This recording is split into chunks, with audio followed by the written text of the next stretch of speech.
ritual del foc arriba un any més per acomiadar les falles 2011 i València s'il·lumina amb les flames que anaven encenent-se en cada barri.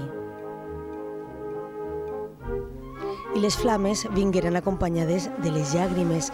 Centenars de falleres majors de cada comissió i també elles, Laura Caballero i Carmen Monzonís, no van contindre l'emoció en veure consumir-se a poc els monuments i el somni de representar a la festa.